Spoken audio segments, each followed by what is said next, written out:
সকলোৱে জানে যে কালি এটা তৰাচিহ্নিত প্ৰশ্ন মই বিধায়ক হিচাপে উত্থাপন কৰিছিলোঁ বিধানসভাত আৰু গৃহমন্ত্ৰী তথা মুখ্যমন্ত্ৰী হিমন্ত বিশ্ব শৰ্মাই কালি এটা উত্তৰ দিছে। সেই উত্তৰটোত মই সুধিছিলোঁ নাগৰিকত্ব সংশোধনী আইন আৰু কা বিৰোধী আন্দোলনৰ ওপৰত। মই আপোনালোকক কথাকেইটা কৈ দিব খুজিছোঁ। মই সুধিছিলোঁ যে কিমানজন লোকে পুলিচৰ গুলীত কা আন্দোলনত মৃত্যু হ'ল।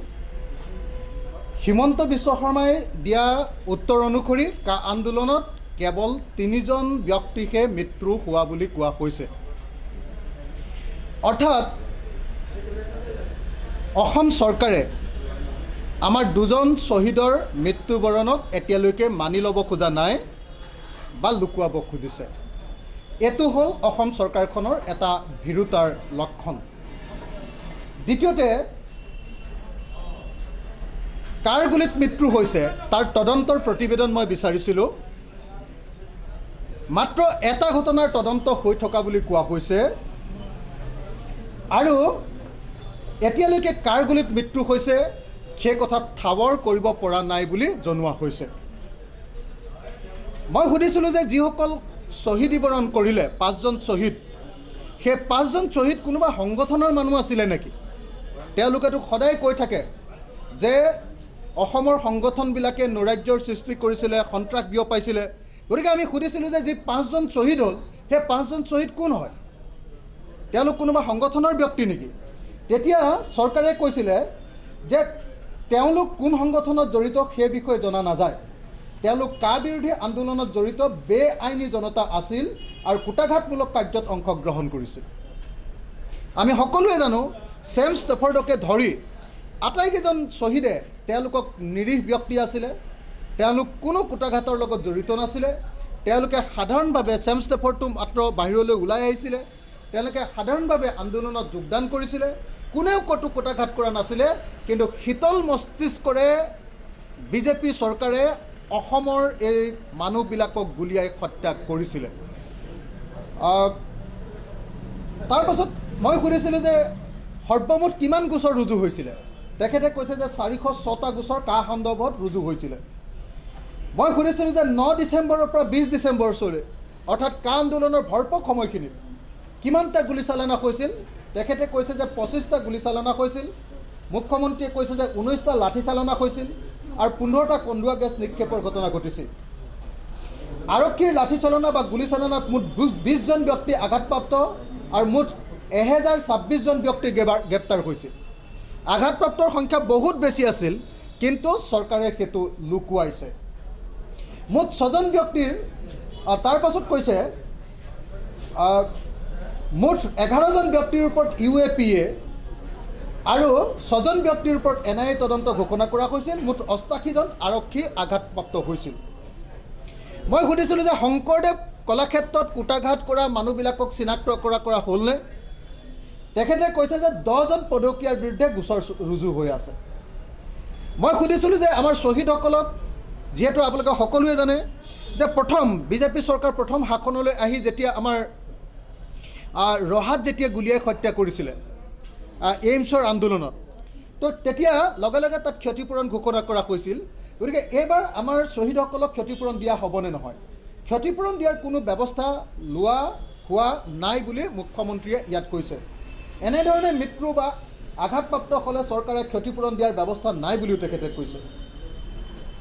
মই সুধিছিলোঁ যে কা যদি গৃহীত হয় তেতিয়াহ'লে অসমত কিমান বিদেশীয়ে ইয়াতে সংস্থাপন লাভ কৰিব? এইটোৰ পৰা পলাই গৈছে মুখ্যমন্ত্ৰী আৰু কৈছে যে এই বিষয়ে কেন্দ্ৰীয় চৰকাৰৰ বিষয়, তেখেতে এই বিষয়ে নাজানে। গতিকে এইখিনি কথা মই নাগৰিকত্ব সংশোধনী আইনৰ ওপৰত ক'লোঁ। আজি সংবাদ মাধ্যমত প্ৰকাশ হৈছে, আমি বাৰম্বাৰ আপোনালোকৰ আগত কৈ আছিলোঁ যে আজি সংবাদ মাধ্যমত প্ৰকাশ হৈছে যে অসম চৰকাৰে পুনৰ 600 কোটি টকাৰ ঋণ গ্ৰহণ কৰিছে। আৰু মই অক্টোবৰ 26 তাৰিখলৈকে আপোনালোকৰ সংবাদ মাধ্যমৰ ওচৰত চিঠাপছ দিছিলোঁ যে 1,04,025 কোটি টকা 1,04,025 কোটি টকা চৰকাৰখন ধৰুৱা এতিয়া নতুনকৈ আৰু 1000 আৰু 300 কোটি টকা 1000 আৰু 600 কোটি টকা অৰ্থাৎ 1,04,25 কোটিৰ পৰা 1,04,250 কোটিৰ পৰা দুঃখিত 1,04,250 কোটিৰ লগত আৰু 1600 কোটি টকা যোগ দি দিলে 1600 কোটি টকা যোগ দি দিলে অৰ্থাৎ কিমান হ'বগৈ প্ৰায় 1,04,000 আৰু 1600 5,850 কোটি টকা 1,05,050 কোটি টকা ধাৰত এতিয়া অসম চৰকাৰ পুত গৈছে 1,05,050 কোটি টকাৰ ধাৰত এতিয়া অসম চৰকাৰ পুত গৈছে অসম চৰকাৰ এতিয়া সম্পূৰ্ণৰূপে দেউলীয়া কেৱল ৰাইজৰ ওপৰত মাধমাৰ দিয়ে এই চৰকাৰ যেনে তেনে চলি আছে এই চৰকাৰ চলি আছে সেইকাৰণে আজি বিধানসভাৰ অধিৱেশনত অংশগ্ৰহণ কৰি ঘূৰি আহিয়ে মই নিজে বিধায়ক হিচাপে এই অসম চৰকাৰৰ এই যি লাওলোৱা অৱস্থা আৰু অসম চৰকাৰে যে সম্পূৰ্ণৰূপে উন্নয়ন কৰাত স্তব্ধ হৈ গৈছে উন্নয়ন কৰাত ব্যৰ্থ হৈছে তাৰ বিৰুদ্ধে প্ৰতিবাদ সাব্যস্ত কৰিম এই গেটৰ সন্মুখতে মই প্ৰতিবাদ সাব্যস্ত কৰিম বিধানসভাৰ অধিৱেশনৰ কাৰ্যসূচীত অংশগ্ৰহণ কৰি ঘূৰি আহি গতিকে মই আপোনালোকক এই কথা জনাব খুজিছোঁ যে এই মুহূৰ্তত অসম চৰকাৰে 1,05,050 কোটি টকাৰ ধাৰ লৈছে আৰু 1,05,050 কোটি টকাৰ ধাৰ লোৱা নহয় একে সময়তে মই আপোনালোকক জনাব খুজিছোঁ যে হিমন্ত বিশ্ব শৰ্মা চৰকাৰখনেই অসমৰ ইতিহাসৰ আটাইতকৈ বেছি ধৰুৱা চৰকাৰ এখন মাত্ৰ 7 মাহ হৈছে 7 মাহৰ ভিতৰতে এতিয়ালৈকে 9,400 যোগ 1600 অৰ্থাৎ 1,100 কোটি টকাৰ এতিয়ালৈকে 11,000 কোটি টকাৰ এতিয়ালৈকে ধাৰ এই চৰকাৰে লৈছে বিজেপি চৰকাৰে এতিয়ালৈকে অকল হিমন্ত বিশ্ব শৰ্মাৰ দিনত 11,000 কোটি টকাৰ ধাৰ লৈছে আৰু আপোনালোকে নিশ্চয় জানে যে সৰ্বানন্দ সোণোৱালৰ দিনত অৰ্থাৎ তেতিয়াও বিত্তমন্ত্ৰী হিমন্ত বিশ্ব শৰ্মাই আছিলে তেতিয়া 51,000 কোটি টকাৰ ধাৰ লৈছিলে 51,000 কোটি টকা যোগ 11,000 কোটি টকা বিজেপি চৰকাৰৰ দিনত লোৱা সৰ্বমুঠ ধাৰৰ পৰিমাণটো হ'ল এইটো আৰু এই ধাৰ অসমৰ ইতিহাসত ইমান দিন স্বাধীনতাৰ পাছত অসম চৰকাৰবিলাকে যিমান ধাৰ লৈছে কিমান ধাৰ লৈছে অসমৰ ইতিহাসত আটাইতকৈ বেছি ধাৰ সৰ্বমুঠ গোটেই ইতিহাসৰ সৰ্বমুঠ ধাৰ 2016 চনৰ 31 মাৰ্চ পৰ্যন্ত ধাৰ লৈছিলে 41,000 কোটি টকা 41,000 কোটি টকা ইতিহাসত লোৱা সৰ্বমুঠ ধাৰ অসমৰ 41,000 কোটি টকা আছিলে বিজেপিৰ সৰ্বানন্দ সোণোৱালৰ দিনত ল'লে সেইটো 51,000 কোটি টকা আৰু এতিয়া ল'লে হিমন্ত বিশ্ব শৰ্মা চৰকাৰৰ দিনত লগালে 11,000 কোটি টকা অৰ্থাৎ 62,000 কোটি টকাৰ ধাৰ অকল বিজেপি চৰকাৰৰ দিনত লৈছে যোৱা 6 বছৰত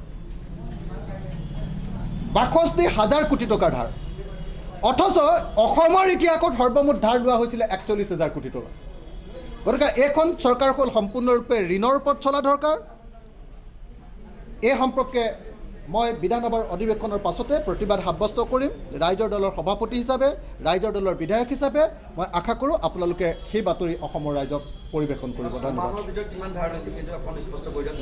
6 মাহৰ ভিতৰত ধাৰ লৈছে হিমন্ত বিশ্ব শৰ্মাই 11,000 কোটি টকা 11,000 কোটি টকাৰ ধাৰ লৈছে হিমন্ত বিশ্ব শৰ্মাৰ চৰকাৰে 6 মাহৰ ভিতৰত মাত্ৰ আৰু এইটো হ'ল অসমৰ ইতিহাসৰ ৰেকৰ্ড অভিলেখ ইমান বেছি ধাৰ লোৱা চৰকাৰ অসমৰ ইতিহাসতে কেতিয়াও জন্ম হোৱা নাছিল আৰু ভাৰতৰ ৰাজ্য চৰকাৰবিলাকৰ ভিতৰতো এইটো এটা ৰেকৰ্ড হ'ব ধন্যবাদ